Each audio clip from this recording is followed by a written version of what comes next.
Picking the very first FPL team for the season would be based on players' performance from last season and also those likely to start this season.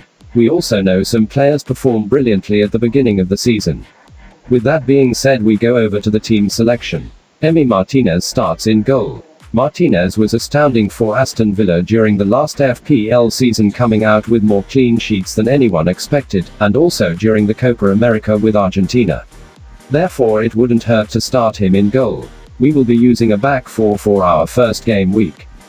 Trent Alexander-Arnold has 8 assists and 2 goals in the last season's Premier League. Was a little injury prone, but it's a new season. He is someone everyone should have their eyes on, considering Liverpool's fixtures for the first run of games. With Virgil back in the team, the defense could be settled this season, which means there can be a lot of clean sheets up ahead, and also with his offensive capabilities he is likely to grab some assists along the way.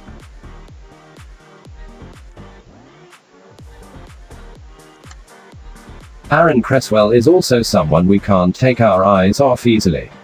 His 8 assists put him as the defender with the most assists last season, so it is difficult to write him out of the equation.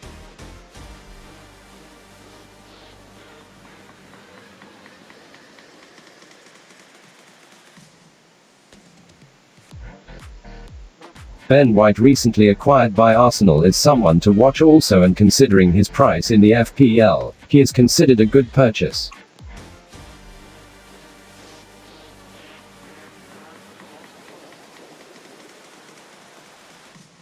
Targett was instrumental to Aston Villa 15 clean sheet last season, something no one expected from them. And also considering we are on a budget, he can be considered a good purchase also.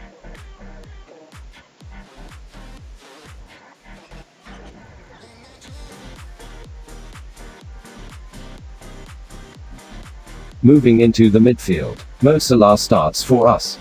There can be no arguments there, finishing as the second top scorer in last season's Premier League, and with most of his goals coming in the first half of the season, makes him a very efficient choice.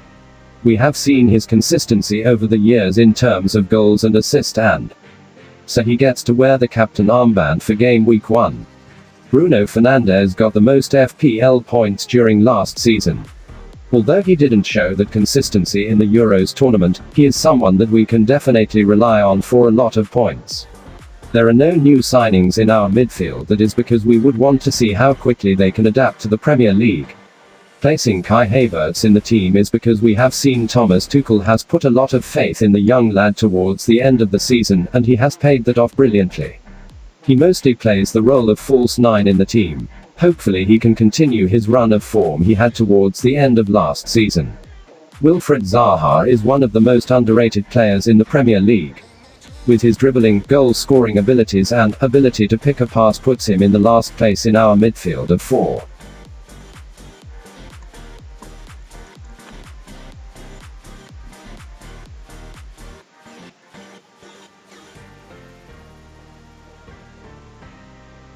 Starting in attack is Deeney of Watford.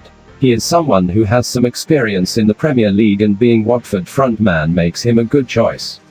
No player in the Premier League has a better goal per minutes than Kelechi Iheanacho.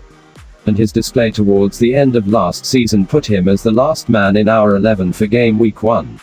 Starting on the bench are Guitier of Crystal Palace, Pukki of Norwich City.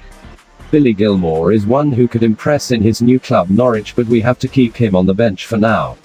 Not all 15 players can start for us. And lastly, Bardsley from Burnley. Hopefully this team pays off.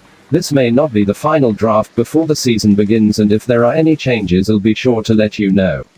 That's all for today. Don't forget to like this video and hit the subscribe button to get more updates for the rest of the season. Let us also know your thoughts in the comment section below. Thank you, and do have a splendid season ahead.